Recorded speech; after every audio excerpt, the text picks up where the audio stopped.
Hello to you all. Thank you so much for joining us in this workshop.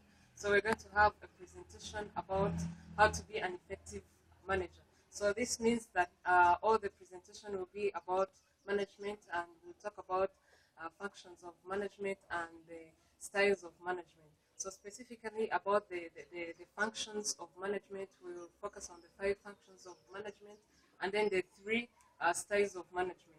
So my name is Alan Wase.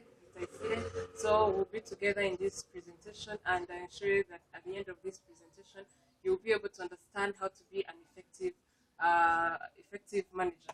So first of all, management, according to Boundaries, management is the act of engaging with an organization's human talent. So this involves using physical resources to accomplish desired goals and objectives efficiently and effectively. So it means that a manager uses human resources, which means the employees or the workers. He uses them to accomplish the goals of an organization or a company effectively. So let's go straight to the first function of management, which is planning. So planning is the process of thinking about and organizing activities that are required to achieve a specific goal. So the planning, the manager is supposed to think and also organize some of the activities that will help to achieve a specific goal of an organization or a company. So planning involves the creation and maintenance of a given organization operation. So it means that the manager is in charge of creating and maintaining any kind of operation in an organization. So an example of the planning function is where a planning function will be needed is, for example, when an organization may need to plan on how products will be promoted and marketed. So the manager will create a marketing plan in which will involve how the product will be advertised and also marketed to the customers or the people who, the target customers of the organization. So let's go to the organizing function of management. So organizing involves creating the pattern of relationships among workers. So this means that the manager is supposed to assign tasks or grouping tasks and into departments, whereby he will give tasks to employees so that they can be accomplished. So an example where organizing function will be needed is, well, for example, if there are tasks which need to be divided among employees, it is now the job of the manager to make sure to give tasks to different employees and try to divide them into departments so that each employee can have the task to work on.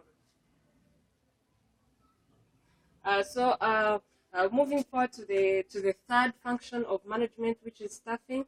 So staffing is the function of handling the organization structure, and the main purpose of staffing is to put the right people on the right job. So this involves things like recruiting employees. This is whereby the manager is supposed to group or to select people on specific jobs which align with their skills and their experience. So an example of whereby the staffing function is needed is, for example, if a company wants to hire employees in a certain department, so the manager has the job to recruit people who have skills that will best fit the job that they are applying for. So it means people should the employees that he or she is hiring should have skills that can help him or her to accomplish the goals of the organization on a specific job that person is assigned to. So the 4th function of management is leading. So leading is the process of directing people based on the manager's approach to achieve desired outcomes. So leading involves supervising, motivating, influencing, and communicating.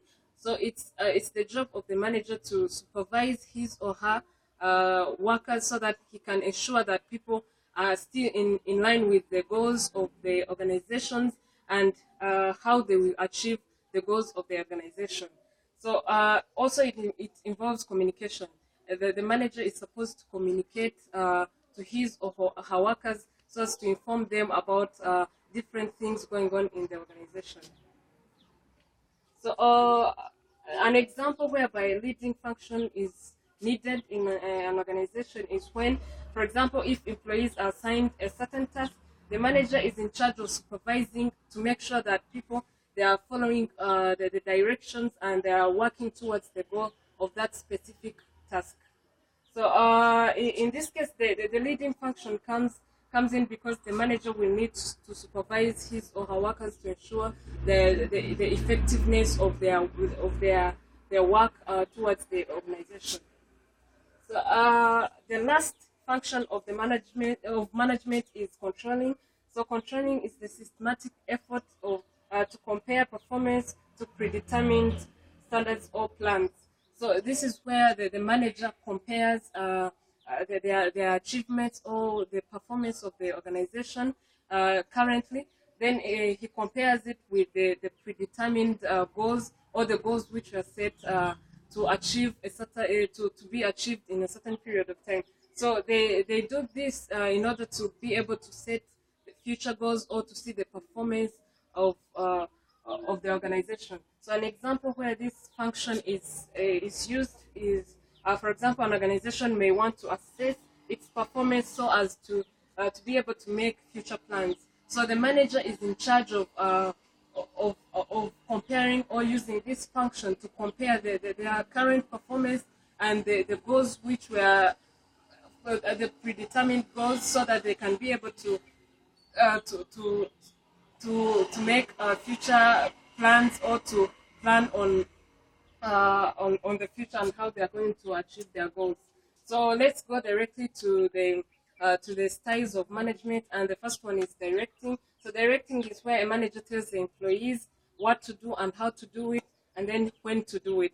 So this involves the employees are required to listen and follow directions when this style is being used. So some of the strengths of this style are: it helps keeping the control within the organization, it helps in giving direct orders, it helps in enhancing the listening skills among the employees. And some of the weaknesses are sometimes it is not flexible, it does not ensure creativity of employees, it is self-centered because all the time the manager is the one who sets the directions and how the task it has to be accomplished without thinking about the side of employees.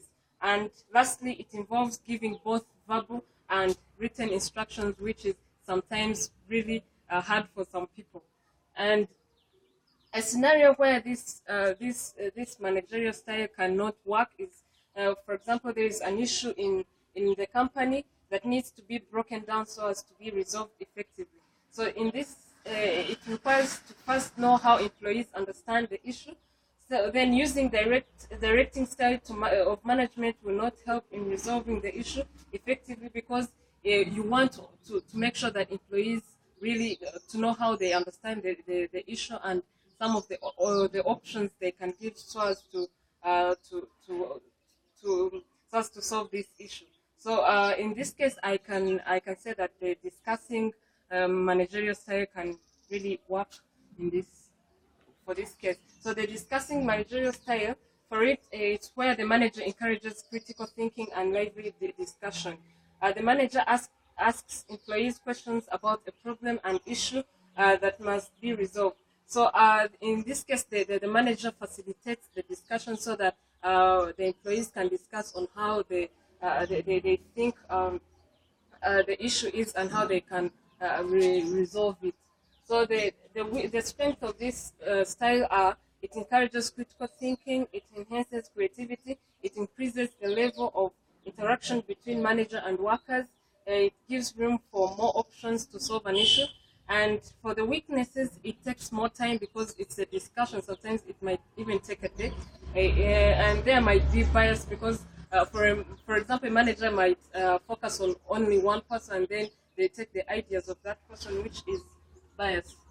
And for the scenario where this cannot work is, for example, there is a task in a company that should be completed within 2 weeks. It has to be undergone using a certain specified process so as to complete it effectively. So the manager has decided to bring different employees in a discussion where he emphasizes on critical thinking to find possible options to go about this case. So in this case, the discussing style of management will not work effectively because this is a task that needs to, whereby the manager needs to give direct orders or directions to the employees so that they can be able to complete it in a certain specified period of time. So in this case, the directing managerial style can work for this task. Then lastly, for the last managerial style, which is delegating, this is where the manager assigns tasks to the employees. So employees have to work individually or in groups to accomplish that task. So the strength of this style are the tasks are completed as quick as possible, and it helps in discovering the potentials of an employee.